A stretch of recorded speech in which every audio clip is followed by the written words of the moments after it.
Уважаемые участники судебного заседания, мы выслушали позиции сторон, пояснения представителей государственных органов, привлеченных по данному делу в качестве третьих лиц.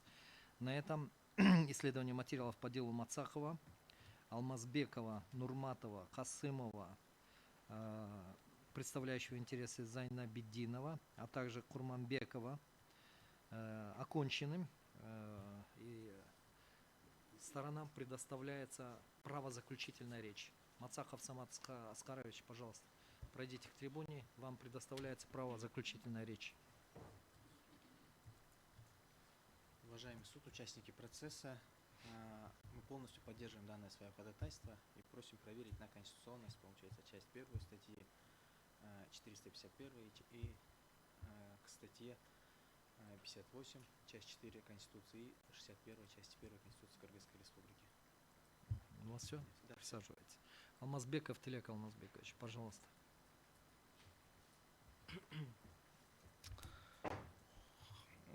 Я полностью поддерживаю свое ходатайство.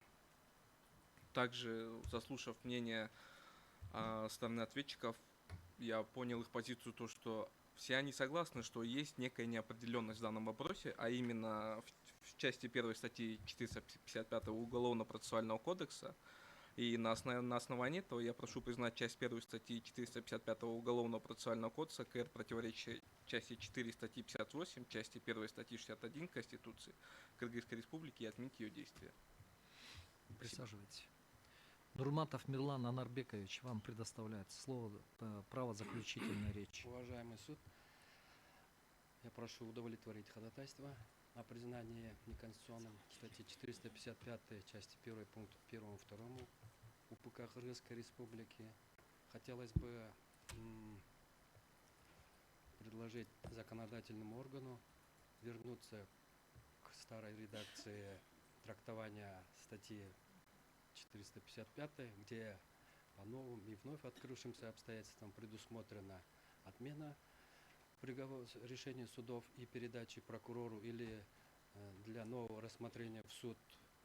А вторым пунктом удовлетворение по новым и вновь открывшимся обстоятельствам и не передавая уголовное дело прекратить судебное производство, не волокитя, не мучая людей. Позиция здесь третьих сторон, в принципе, все поддерживают, кроме чуть-чуть Генеральная прокуратура. Я хотел бы, наверное, разъяснить, почему она такую позицию заняла, потому что они сами занимались разработкой этого УПК. Поэтому, а так в целом они поддерживают. Сами признали, что имеется неконституционность. Присаживайтесь. Касымов Нуршат Хайрулаевич, вам предоставляется право заключительной речи. Уважаемый Конституционный суд, я полностью поддерживаю свое обращение. Прошу его удовлетворить. Хотел бы добавить, что представитель Генеральной прокуратуры говорил о том, что Верховный суд может отменить по вновь открывшимся обстоятельствам, а потом будет заключение Генеральной прокуратуры. То есть почему бы тогда, если на принципах состязательности, они вот это заключение свое готовят, пускай к судебному заседанию Верховного суда при рассмотрении этого дела. Они же участвуют в деле. Поэтому прошу удовлетворить. Присаживайтесь. Курманбеков Эрбол Курманбекович, пожалуйста, пройдите к трибуне. Уважаемый Конституционный суд, я тоже поддерживаю свое ходатайство и прошу полностью удовлетворить. В своем выступлении представитель администрации президента тоже справедливо разъяснил свои доводы. Юстиция тоже поддерживает, Верховный суд.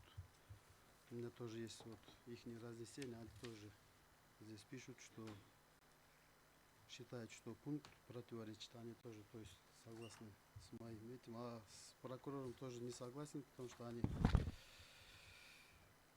всегда прокуратура все на себя берет и никогда не поддерживает Потому что с прокурором я не согласен. Прошу удовлетворить. Присаживайтесь. Самат Кыштыбекович, пожалуйста, пройдите к трибуне. Жоркинич Кыргызской Республики считает, что целесообразно рекомендовать соответствующим государственным органам в целях совершенствования института возобновления дела по вновь или вновь открытым обстоятельствам, а также ввиду того, что действующим Уголовно-процессуальным кодексом Республики институт возобновления дела по новым или вновь открытым обстоятельствам не охватывает порядок возбуждения производства по новым или вновь открытым обстоятельствам. Присаживайтесь. Уважаемые участники судебного заседания, на этом рассмотрение дела по обращениям Мацакова, Алмазбекова, Нурматова, Касымова, представляющего интересы Зайнабеддинова, а также Курманбекова о проверке конституционности пунктов 1 и 2 части 1 статьи 455 Уголовно-процессуального кодекса считается оконченным. Суд удаляется в совещательную комнату для вынесения решения. Прошу всех встать.